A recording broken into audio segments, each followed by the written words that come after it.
fui aprisionado nesta cela fria do segundo andar da penitenciária. Lá na rua eu via quando um jardineiro plantava um ipê, e ao correr dos dias ele foi crescendo e ganhando vida enquanto eu sofria. Meu ipê florido junto à minha cela hoje tem altura de minha janela. Só uma diferença há entre nós agora.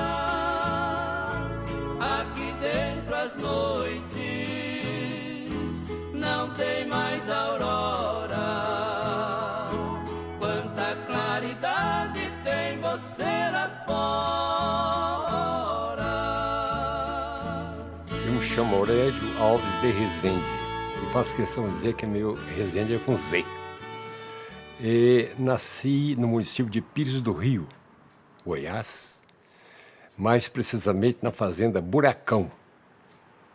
Meus pais eram agricultores e nasci no dia 2 de março de 1936.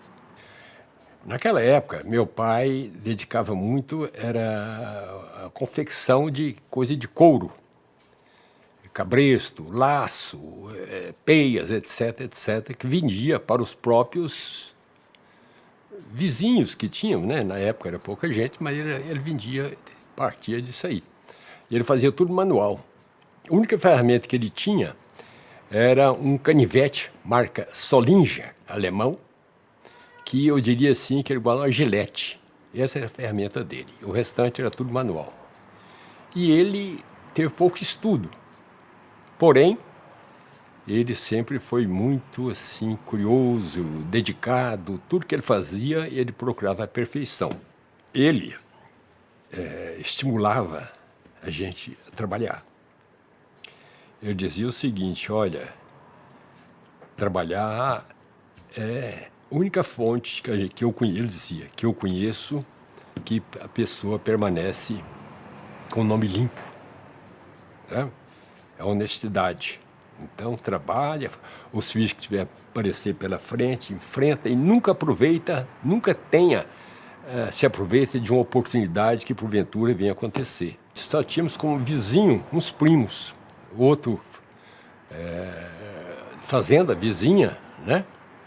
E a gente só podia se encontrar ou brincar com eles na época depois da nossa obrigação cumprida, que meu pai cobrava e não liberava tempo para esse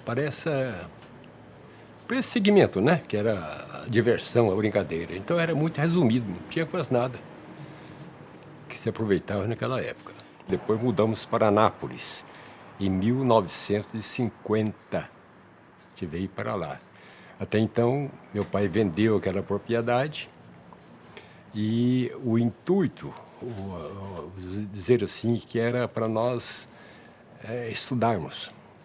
Éramos 3 irmãos, dos quais eu sou do meio. E, na verdade, acabamos não estudando coisa nenhuma. Ninguém se formou, ninguém chegou ao máximo, não, né? Contudo, a gente aprendeu a trabalhar, pelo menos, né? Que meu pai fazia muita questão que a gente tinha que ter uma profissão. Meu pai contraiu hanseníase. Naquela época que surgiu essa doença, foi uma comissão, não diria comissão, foi um médico com um enfermeiro naquela região ver quem tinha essa doença. Tá? E quando examinou, meu pai, contra ele, realmente ele tinha essa doença. Mas veio internado na colônia Santa Marta, em Goiânia. Inicialmente ele veio sozinho e ficou minha mãe, eu e o Homero éramos pequenos, e ele pediu a um tio nosso que ajudasse a minha mãe a cuidar da fazenda e do rebanhozinho, que não era grande coisa, mas a gente produzia leite. Tempos depois, um ano e pouco que ele estava em Goiânia, ele soube de alguma coisa que não agradava. Que o rebanho não estava bem cuidado, os pastos estavam se acabando, não havia cerca. Ele foi lá e resolveu vender a fazenda. E ele continuou internado. Meu irmão também, infelizmente, contraiu a mesma doença. Eles não concordavam que um pai doente e um irmão também, o outro irmão não tivesse a mesma doença. Então eu servi de cobaia.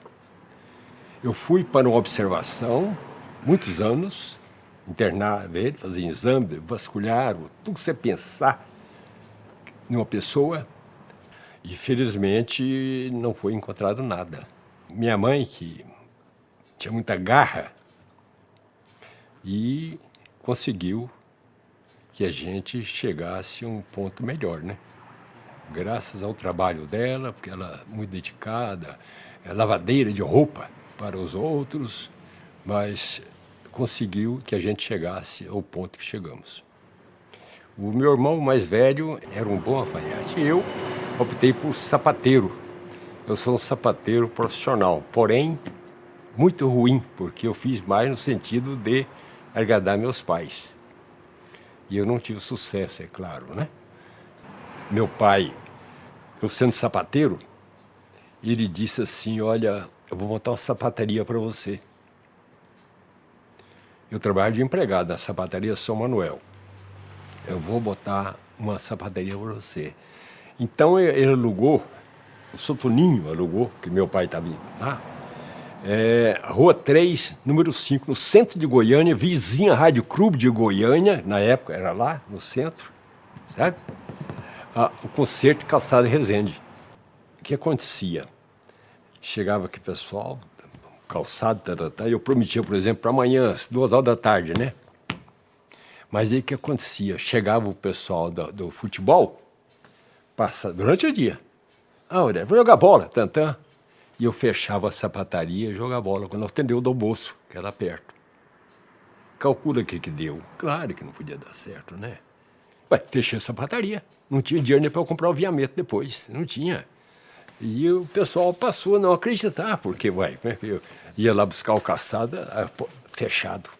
Depois desse fracasso, lá em Goiânia da sapataria, né? Meu pai falou assim, meu filho, que eu podia te ajudar, eu ajudei. Agora eu não tenho mais condição, não. O que você pretende fazer na vida? Falou para mim, né? Minha mãe estava em Anápolis.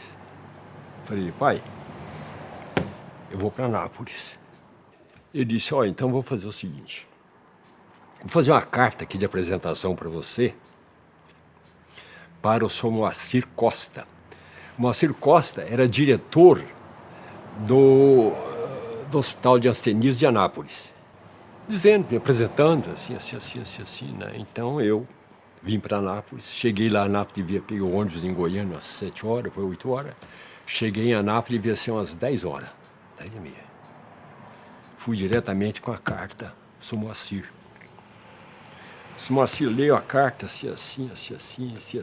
Nisso o Ito ia passando lá do outro lado da calçada, ó. Né? O Moacir era na esquina, tinha uma venda, armazém. E lá de cá, era o bairro Maracanã, e o seu Ítalo vinha na casa dele para ir abrir a loja. Ele disse, Ítalo, faz favor. Chamou. O seu Ítalo veio, pô, não, olha, esse aqui é filho de um amigo meu, e ele está aqui, ele está precisando de emprego. Aí o seu Ítalo falou assim, o que você sabe fazer?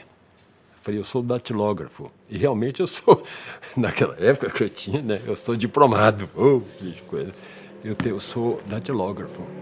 E disse, olha, a propósito, estou precisando de um lá na fábrica, lá em cima, na Jaiara, fábrica de tecido. Aí o seu Ítalo me levou, Mariano, o Orédio aqui é datilógrafo, vou mandar uma máquina para cá, o escritório central é lá em Anápolis, lá na cidade. E a partir de agora, você vai passando para ele e vai fazer tudo a máquina. Então, por exemplo, o tiar número 18, era fulana de tal, fez hoje, dia 12, 30 metros de pano tal. Então, aqui é a produção, tá? E eu passei a fazer tudo a máquina, tudo. Eu sou de Petrolina de Goiás. E quando a minha mãe morreu, eu fui morar com um tio meu que trabalhava na empresa chamada Companhia Goiana de Tecelagem, sabe? E o Orédio já fazia parte dessa empresa lá na fábrica. Meu tio foi para São Paulo e eu fiquei sozinho em Anápolis. E não tinha onde ficar e nem aonde me alimentar. Eu fazia a entrega dos documentos e fui na fábrica e lá conheci o Orédio, sabe? E a gente conversando, eu contei para ele as minhas dificuldades, inclusive eu não tinha nem alimentar. Olha, Sebastião, se você quiser, eu posso até fazer com você alimento lá em casa. Não é nada especial, mas já é com todo o coração que eu posso fazer isso por você. Aceitei o convite do Orédio para morar junto com ele e facilitar as minhas coisas, porque a minha dificuldade era muito grande em Anápolis. E assim iniciamos a nossa convivência pessoal. Mas o seu Ítalo, que era uma pessoa, eu devo tudo a ele, ele percebeu que está muito difícil para mim, certo? Estava difícil. E ele tinha uma fábrica de móveis, inclusive carroceria de caminhão, chama Itana Artefatos de Madeira Limitada. E, felizmente, ia tudo bem, até que surgiu como a indústria de automóveis, e a indústria S.A. era num prédio só, grande, um armazém, né? Ele quis tirar a exigência da Chrysler, a parte automotiva dali, separar. Aí foi que ele construiu, no Alberto Borges de Carvalho, no 144, aquele prédio que até hoje está lá. E mudou para lá a seção de peças e a concessionária Chrysler, né? E o que aconteceu? A mudança das peças era feita numa carroça. O carroceiro chegava e jogava as peças lá dentro, então e a gente ia separar as peças. Então eu fui tomando gosto das peças, olhava, curioso. Naquele tempo era pouca peça, não é como hoje, né? A variedade de carro é absurda, né? Um determinado dia, nas prateleiras assim, ó, nós estamos lá separando a mercadoria. Eu e esse Inácio. O Inácio não tinha muito contato com o seu Ítalo, que ele era com o seu Custinho lá na fábrica, que era junto, né? E ele falou assim, a gente conversa, tem que conversar, né? Ele disse assim, e o patrão aí tá perto do Natal. E o patrão aí no Natal dá alguma coisa pra gente? Que ele sabia que eu convivia mais com o seu Ítalo que ele, né? Flávio, eu falei assim, isso aqui o patrão dá nem bom dia. Flávio, quando olha, quem está atrás de mim? O seu Ítalo. Que vergonha. Conversou demais, deu um dia a cavalo, né? Eu falei, não, o patrão não dá nem bom dia. Só despistou ali, tá atrás, saiu e foi embora, né? Aí, no Natal, eu passei mais vergonha ainda. No Natal, todo mundo deu presente para cada um. Ele falou assim, Orédio, um par de sapato para você. Na época, chama-se Catamarca. Era o melhor sapato que tinha no mercado, sabe? Ele me deu esse par de sapato, porque eu falei que não dava nem bom dia. E a vergonha que eu tinha dele. Nossa Senhora!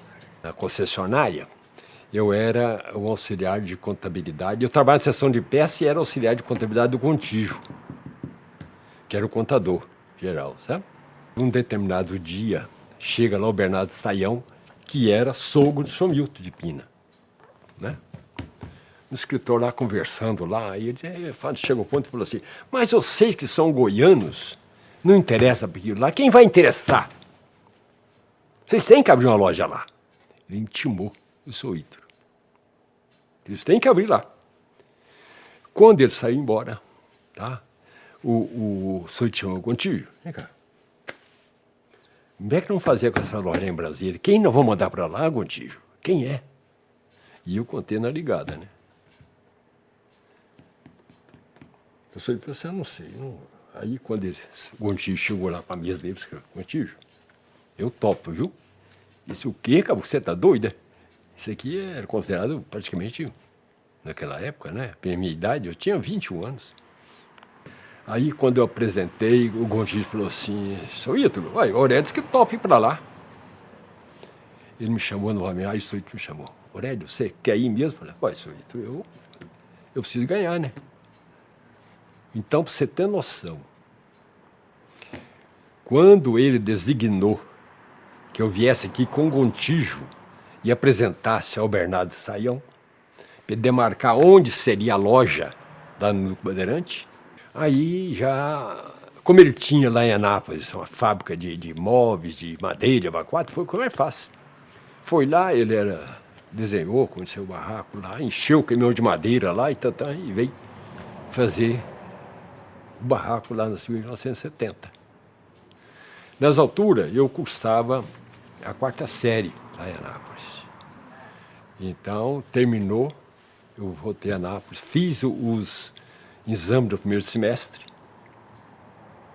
E no dia 12 de julho de 1958, eu aqui cheguei.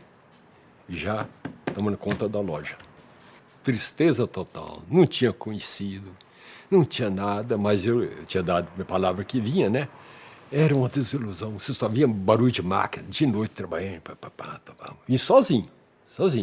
Um dia eu estou lá, sentado lá na porta da sala, aquela fotografia que você tem na madeira lá, né? Ali fora, olha quem vai passando lá, dotado ali, ó, o Batista. E o Batista estava junto lá, ele no colégio estadual também, né, em Anápolis. Ele disse, ei, Batista, ei. Eu digo, mãe, cara, você tá aí, vem pra cá. Eu falei, Batista, o que você vai fazer aqui, Batista? Eu vim fazer uma visita aqui pra minha irmã, mas vou voltar amanhã. Eu falei, não vai não, caboclo, você vai ficar aqui. Não, mas eu não tenho emprego, não tem. O gerente da Souza Cruz, Abílio de Moraes, a gente comia no mesmo boteco, na mesma pensãozinha lá, sabe?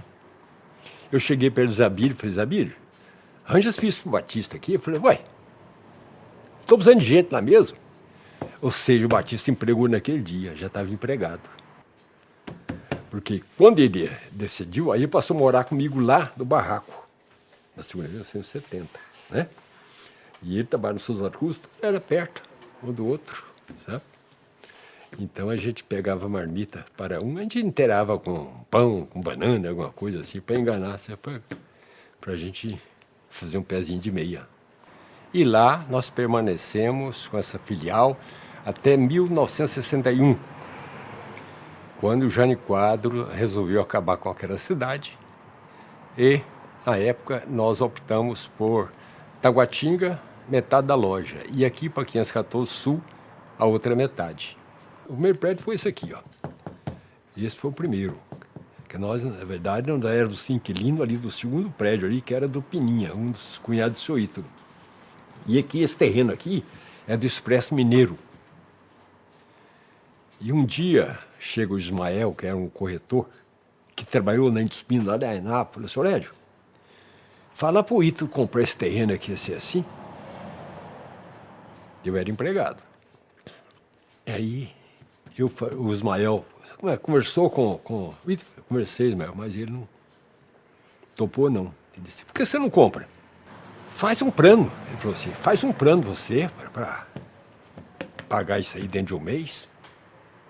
Naquela época a gente vendia muito. Eu tinha uma boa reservinha até boa no banco, Banco Crédito Real, Minas Gerais. E eu fiz uma proposta. Sábado eu dou tanto. E no dia 30 eu dou o resto. Devolvo para o Sr. João. Aí o Sr. João falou assim, não, se ele cumprir isso aqui dentro do mês, quem eu preciso do dinheiro é para o fim do mês.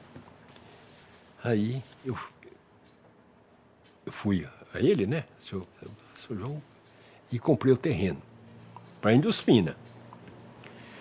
Aí o Sr. Ítalo veio cá no final do dia, Sr. Ítalo, eu comprei aquele terreno lá. Como? Comprou o terreno? Comprei. Como? Pagou que jeito? Falei, paguei. Tá pago. E é da Indospina. E o Sr. Ítalo, contei para ele da forma que eu tinha pago, né? Aí a construção. Pensou, vamos dar um jeito de construir aquilo lá. Não, Fred, não conta comigo não, porque lá é tá ruim, não sei o que tem, aquela moleza sem jeito, assim, né? Aí eu chamei um projetista, fez um projeto desse prédio aqui, assim, no projeto, né? Eu falei, eu vou enfrentar isso aqui. E vou um subsolo. Tinha uma firma chamada Terra Nova, que era minha cliente, e tinha uns 8 caminhões por aí, tinha para mecânica, né? Aí eu combinei com ele, com esse Terra Nova, para ele vir fazer escavação aqui no terreno, né? Para me pagar em peça. Os caminhões. Ele topou o negócio. Aqui era o pneus ok, ó. De lado aqui, ó. Era Mausorã, depois o Décio foi embora e alugou pneus ok. Quando essa máquina entrou com o dedo, e saía caminhão, e buraco, começou a estourar a parede do homem que não tinha. Chegou o pneu, caí de lá do meu subsolo aqui, ó. Demorei 2 anos para construir aqui, que eu construí com recurso próprio. Não, aqui teve, no final, o Dr. Paulo Emílio Malheiros, foi o primeiro presidente do BRB, fundador do BRB. Um dia, no sábado, ele vem aqui fazer uma compra aí para a fazenda. Falei, doutor Paulo, vem ver aqui que nós estamos construindo aqui, assim. Trouxe aqui, já está no esqueleto do prédio, sabe? Esqueleto. Ele disse, você está tocando que jeito? Falei, doutor, é recurso próprio. E estou apertado. Disse, por que você não tira dinheiro lá no banco? Do BRB? Nem cadastro tinha. Ele tirou uma promissória do bolso. Deu um visto, você vai segunda-feira no banco ver quanto você precisa. Quando que isso acontece hoje, numa época dessa? Quando isso acontece, né? E o medo de dever, naquela época, por exemplo, eu vou citar número aqui, não sei exatamente, né? Se eu precisar de 30 mil reais, por exemplo, né? Eu falei, eu vou tirar só 20. Fui lá e tirei os 20 mil. Aí eu dei uma embalada boa aqui no prédio. E posteriormente, isso aí custou que eu comprei a fazenda dele. A Indaiá foi dele que eu comprei. Aí o sócio foi com a época que o seu Ítalo me deu a oportunidade de entrar na firma, né? Me dando 50% para me pagar com o movimento da firma, que eu paguei. Teve 2 trincheiras de luta que eu acompanhei. Primeiro foi a separação. Não foi fácil, com 2 filhos adolescentes. E depois o seu Ítalo, porque o seu Ítalo era um sócio que ele com os filhos vinham aqui rotineiramente levar dinheiro e muito dinheiro. E um dia ele me falou, ainda vou resolver esse problema. Até que ele um dia me confidenciou que tinha proposto a compra, fez um sacrifício heróico. De comprar a parte, 50% da Induspina, não era fácil não. Apesar dele ter construído o prédio, ter feito tudo, mas era 50% do outro. Em uma época que ainda dava, hoje eu acho que jamais daria para fazer uma jogada dessa, né? Ele me deu 2 anos para me pagar. O outro 50%. Né? E falei assim, gente, olha, eu acabo de assumir uma dívida violenta. O patrão me deu 2 anos para me pagar, mas eu quero pagar no 1 ano e meio. Para isso, nós precisamos arregaçar a manga e trabalhar. Se antes você não estava trabalhando muito, vou trabalhar muito mais. E realmente a gente trabalhava, viu? Mas trabalhava mesmo com boa vontade, cada um dando o máximo de si para a gente cumprir aqui. Tanto é que eu paguei 1 ano e meio. Realmente eu tenho que pagar a dívida em 1 ano e meio. Hoje, uma das coisas que você, regra geral, todo mundo que leva vantagem, né? Em todo setor, quando você pisar, alguém que levar vantagem, só você. E antigamente não, o pessoal que acreditava em você, acreditava no seu potencial, na sua presença, no seu lado bom da vida, né? Eu cito sempre o caso do seu Ítalo, mas que um homem daquele, se veio acreditar em mim, num goiano no interior. Tudo que eu fiz, tudo, porque ele acreditou em mim. É que me mandar para cá, para Brasília, na época, eu não tinha grande experiência, não tinha assim, mas ele foi acreditando e me incentivando, sabe? O seu Ítalo foi uma pessoa assim na minha vida fora do comum. Fora do comum. Quando o Sr. Ítalo morreu, eu senti na obrigação de dizer, dona Marília, em que eu posso? Nessa altura, não era sócio, já tinha pago, tinha tudo, né? Ela falou assim, Orédio, faça o que você puder fazer. Então, a dona Marília, eu, na medida possível, eu dei um apoio para ela, certo? Dei um apoio para ela. A mãe da Regina já era conhecida. Eu ia visitar a Maria, ela era interna lá. E, de vista, conheci ela também, a Lenice. Mas no dia 22 de abril de 1960, eu fui acidentado aqui em Brasília. Eu e o Batista. E me levaram lá para aquele hospital do IAPI, do Bandeirante. Quem era lá era a mãe da Regina, sabe? E aí, cuidou bem de mim, foi aí que o negócio. Tivemos o Júnior, meu filho, e a Regina. Meu pai, quando a gente era pequeno, eu e meu irmão, saía daqui do plano para ir com a gente lá em Taguatinga, na Vitamina Central, para a gente comer coxinha com frappé de amendoim. Ai, mas era muito gostoso. Quando eu era adolescente, todo final de semana a gente ia para a fazenda. E aquilo lá eu ficava chateada, porque eu queria viver um pouco aqui na cidade. Mas a gente ia na sexta-feira e voltava no domingo. Porque meu pai sempre gostou muito de fazenda. Só que lá ele sumia. Só vinha aparecer na hora do almoço e depois sumia de novo, só aparecia na hora de vir embora. Isso tudo trabalhando, porque ele é muito trabalhador, uma pessoa muito honesta. Quando eu libertei, porque meu desquite foi litigioso, né? Se não fosse um Dr. Chagas aparecer na nossa vida lá, eu acho que eu estava enrolado. O Dr. Chagas Melo foi o seguinte, ele era um criador também de gado gir, porém bem fraquinho, né, em relação ao meu rebanho, né? Eu sempre estimulava ele, né, e levava nas exposições, sabe? E ele foi tomando gosto. Aí, quando realmente eu parti para ter o serviço dele, né? Ele disse, um dia, vem cá, você nunca faz para mim mentir, viu? Ele falou para mim, você nunca minta. Seja qual for a situação, eu quero saber a verdade. Que meu êxito vai depender da sua sinceridade. Ele havia se separado e aí ele começou a me paquerar. Como dizia naquela época, né? O Zé Alberto queria me paquerar, estava querendo me namorar também. E aí o Zé Alberto falava, mas o que eu tenho que você não me quer? Não, deixa pra lá, aquela história toda, né? Aí quando ele ficou sabendo, ele deu várias gargalhadas. O Molina, que é tio dela, era cliente aqui da loja, sabe? E ele é do SLU. Ele falou assim, Orédio, arranja um serviço aí para uma sobrinha minha. Pregou e foi, né? Um dia eu fui lá, depois do almoço, expediente sábado, eu falei, Ana, quer dar uma volta, quer passear, não? Né? Vamos. Aí fomos aproximando cada vez mais. A criatura, assim, parece que veio preencher. O Bruno foi uma pessoa que sempre empurrou com a barriga em matéria de estudo. Mas ele tinha uma tendência danada, assim, para criação, para fazenda, né? Chegava lá,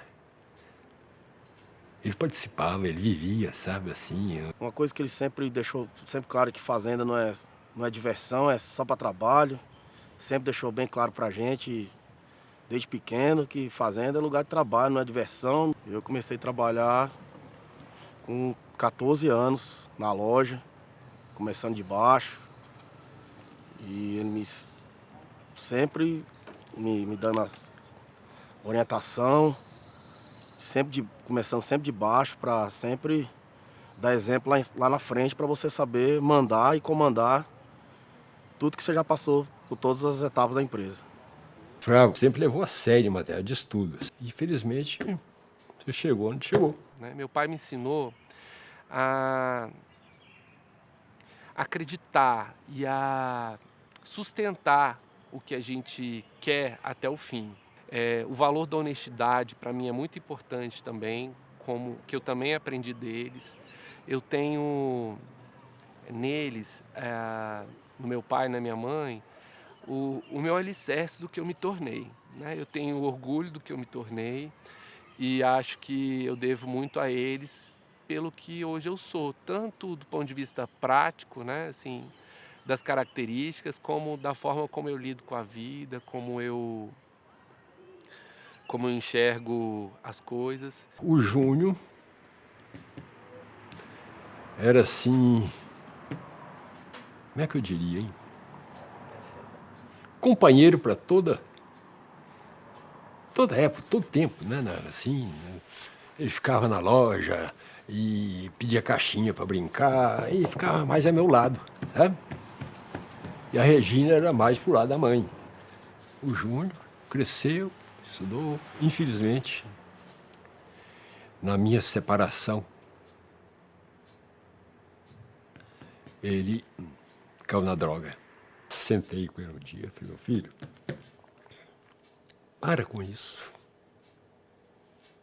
Não mexe não, você está acabando com a minha vida. Assim, até o cada ano não tem nada a ver com peixe, ela está assim. Ele disse, pai, eu vou deixar, viu? Eu só quero seu apoio. Eu falei, você tem meu apoio. Eu desci para a loja, falei, filho, você não vai trabalhar hoje, não, fica em casa, vai descansar. Viu? Vai dormir. Eu sei que de manhã, pelas 10 horas, eu subi lá, talvez estava ele impaciente, quieto, sabe? Quando eu subi para almoçar, às 11, 11h30, sabe? Eu estava no quarto. Passei, quando entrei no banheiro, fui lavar as mãos, eu escutei a porta bater. Falei, ué, o Júnior saiu? Ele pegou o revólver aqui e subiu. E lá no quarto dele. Aí ele...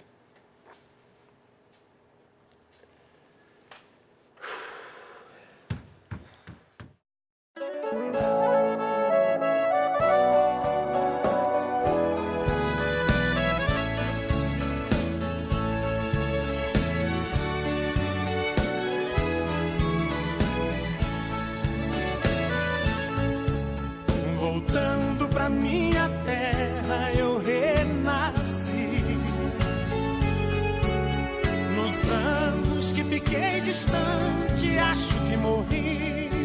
Um determinado sábado, lá na loja, chegou um senhor cujo nome, Paulo Lemiro Malheiros, que foi o primeiro presidente do BRB.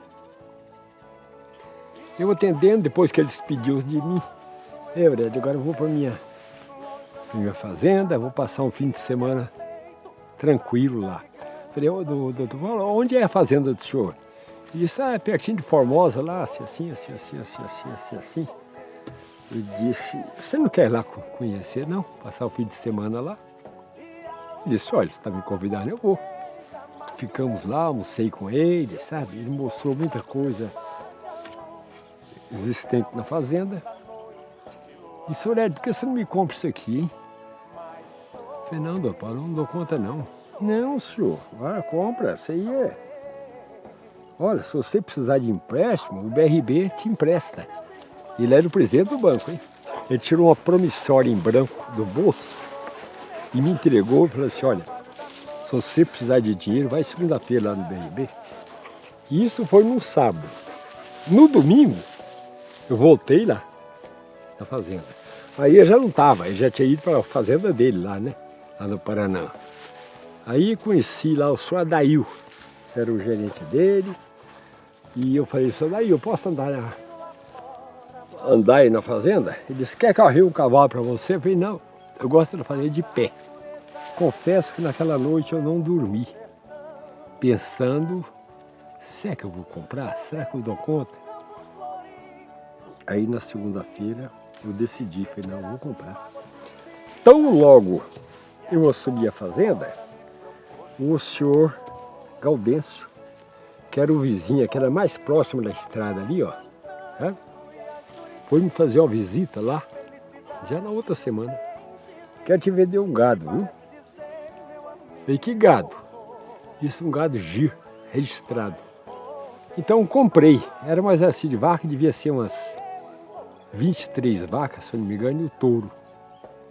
E foi aí que eu tomei mais amor pelo gado gir, e meu pai sempre fez questão da gente tratar bem a terra, cuidar bem da terra. Isso ele ensinou para mim e o Alberto, meu irmão. Então, para mim, aquilo lá caiu do céu para mim. Me senti realizado naquela fazenda. Mas aí foi que, com 23 vacas que eu comecei, elas aumentaram, foram aumentando. E eu, não queria vender, senti a necessidade de comprar outra, mais terra, né? Foi aí que surgiu aqui, Santa Rosa. Eu chorei ao ver meus pais, meus irmãos vindo ao meu encontro.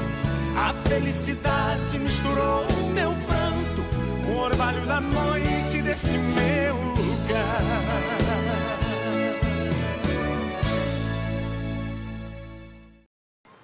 A gente, depois da doença dele, a gente tem conversado bastante. E ele disse assim para mim, olha, você foi o maior achado da minha vida.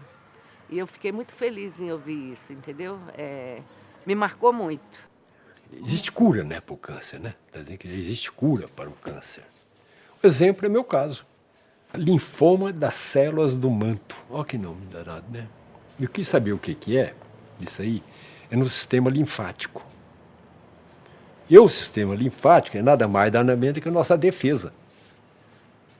A defesa do corpo. Tanto é que eu não tenho defesa no corpo. Sei que nós fomos no médico, que muito bom. Ele me examinou, falou assim, ó, eu acho que ele já detectou, né, que era o câncer.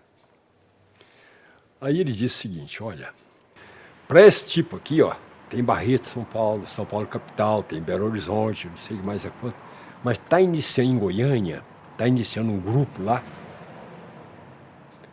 recente, no Hospital das Clínicas. Se eu fosse vocês, eu ia lá. Aí eu e a Ana partimos para lá. Aí marcamos lá com o médico, ele olhou assim, papá. Câncer daí. Ele me deu um papel de 19 páginas para me ler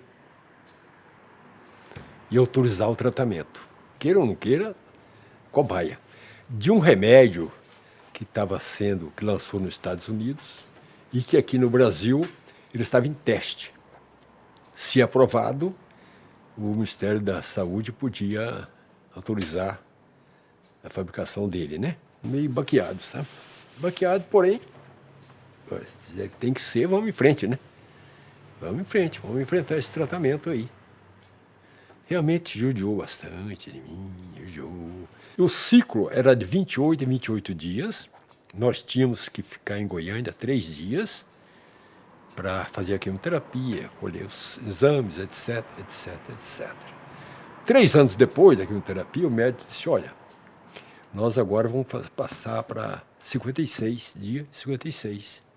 E continuou com o mesmo remédio, com o mesmo tratamento, até às 5 horas da manhã eu tomo todos os dias, nunca deixei de tomar o remédio que é importado dos Estados Unidos. Felizmente, nós só encontramos pessoas boas pela nossa frente. Médica, até agora foi uma choradeira danada quando ela despediu. Eu disse, não, a doutora. Honestidade é tudo, gente, é tudo. Se você pensar, a honestidade te leva a ter bons amigos, bons parceiros, bons superiores que acreditam em você. Então, a honestidade é tudo. Brasília foi um achado que perdurou, que durou e continua durando. Palavra minha, Aurélio, você devia viver mais e trabalhar menos.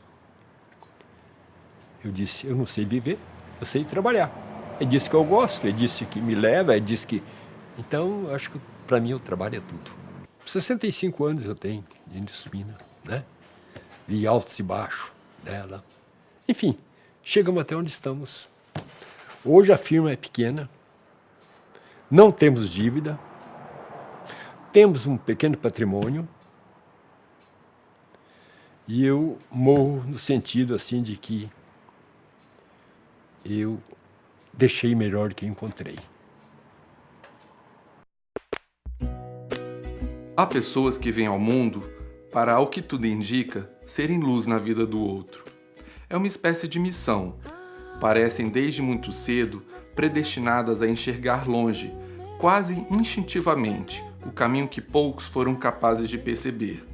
Agem por forte influência da intuição, e não por sorte, como muitos sugerem. Pessoas assim são uma raridade, uma em cada 1000 talvez. Há também quem nasça predestinado a ser luz, mas acabe se perdendo no meio do caminho. Não entende os sinais emitidos pela vida, o tal chamado. A história que acabamos de contar retrata de algum modo a trajetória de um homem iluminado, que em meio ao caos, à escassez, à pobreza e ao preconceito, entendeu que a única chance que lhe restava de transformar a própria existência e de quem ele amava era por meio do trabalho. A história dele é tão rica que não deu tempo de contar aqui uma série de coisas, entre as quais o sonho compartilhado com o amigo Lino de ser locutor de rádio. Nas horas vagas que lhe sobravam entre a escola e o trabalho, o menino Guico, de sobrancelhas espessas, cabelo aloirado e corpo esguio, como era carinhosamente chamado na infância pelos mais próximos, ensaiava com o amigo piadista, em frente ao espelho repetidas vezes, campanhas publicitárias de produtos imaginários. Para sovaco de mamã, é o saquito de nenê, talco rosa. Enquanto los passarito fazem pipiu, melhoral, mandador da puta que pariu. A necessidade de sobrevivência e a conexão com a mãe e a irmã caçula o levaram muito cedo a assumir o papel de homem da casa. E muito provavelmente este tenha sido o combustível que faltava para ele aprender que não há limites para quem se arrisca de modo calculado. Do pai Geraldino, homem sábio e simples, de quem nunca ouviu uma reclamação na vida, aprendeu que perseverança e foco são o ponto de partida para qualquer começo, e que um homem de verdade honra a palavra sob qualquer circunstância. Da mãe Orozimba, herdou o jeito sistemático, o apreço pela comida de roça goiana e a fé em Deus, o que o levou a ser coroinha na igreja que frequentavam em Anápolis dos 13 aos 14 anos. Ciumento, cuidou da irmã mesmo de longe e, de um jeito particular, foi sua referência de pai e de homem de bem. Da história desse pioneiro, há inúmeros exemplos de generosidade e gratidão, sobretudo ao eterno chefe, Sr. Ítalo, de quem recebeu a grande oportunidade de sua vida. Pouca gente sabe, mas o formando e orador da primeira turma ginasial da escola da antiga Cidade Livre foi solidário à viúva do primeiro chefe, ajudando-a financeiramente em um momento de dificuldades da poderosa família Pina. E faria tudo de novo, declara com voz firme. Orédio também sonhou em ser advogado, em grande parte sob influência do melhor amigo, Dr. Francisco da Chagas Melo, por quem também senti muita gratidão pelo suporte nos momentos difíceis da separação do primeiro casamento. Dr. Chagas foi até a morte meu conselheiro e amigo para todas as horas, costuma dizer.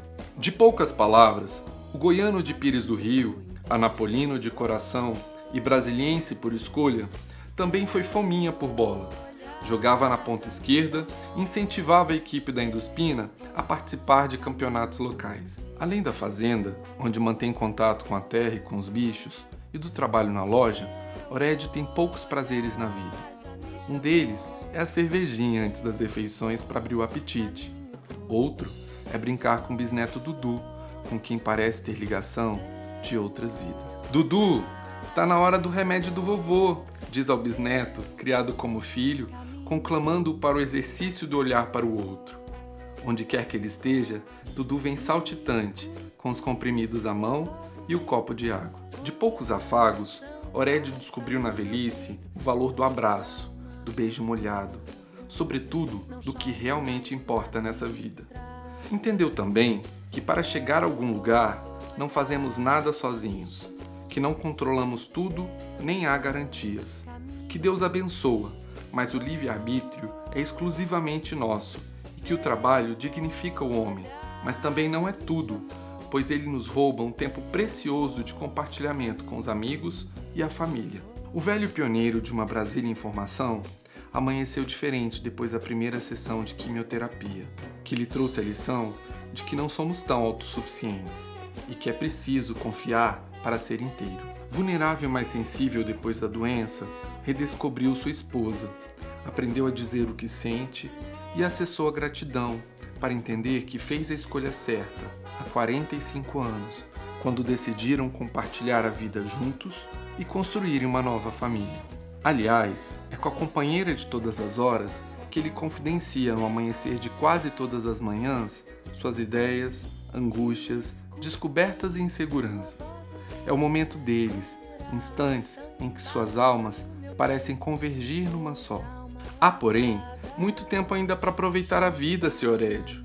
Sonhos engavetados, abraços pendentes e muitas novas descobertas esperando por você.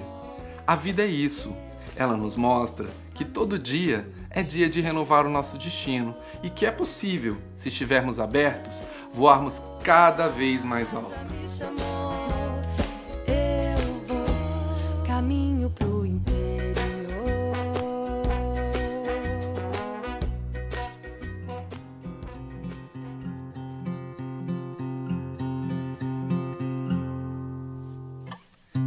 Ando devagar porque já tive pressa e levo esse sorriso porque já chorei demais. Hoje me sinto mais forte, mais feliz, quem sabe só levo a certeza de que muito pouco sei ou nada sei. Conhecer as manhas e as manhãs, o sabor das massas e das maçãs. É preciso amor pra poder pulsar, é preciso paz pra poder sorrir, é preciso a chuva para florir. Penso que cumprir a vida seja simplesmente compreender a marcha e tocando em frente. Como um velho boiadeiro levando a boiada, eu vou tocando os dias. Pela longa estrada eu vou, estrada eu sou. Conhecer as manhas e as manhãs, o sabor das massas e das maçãs. É preciso amor pra poder pulsar, é preciso paz pra poder sorrir, é preciso a chuva para florir. Todo mundo ama um dia, todo mundo chora um dia, a gente chega, no outro vai embora. Cada um de nós compõe a sua história e cada ser em si carrega o dom de ser capaz e ser feliz. Conhecer as manhas e as manhãs, o sabor das massas e das maçãs. É preciso amor pra poder pulsar, é preciso paz pra poder sorrir, é preciso a chuva para florir. Conhecer as manhas e as manhãs, o sabor das massas e das maçãs. É preciso amor pra poder pulsar, é preciso paz pra poder sorrir, é preciso a chuva para florir.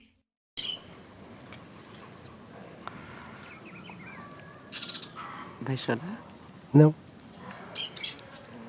Ainda não.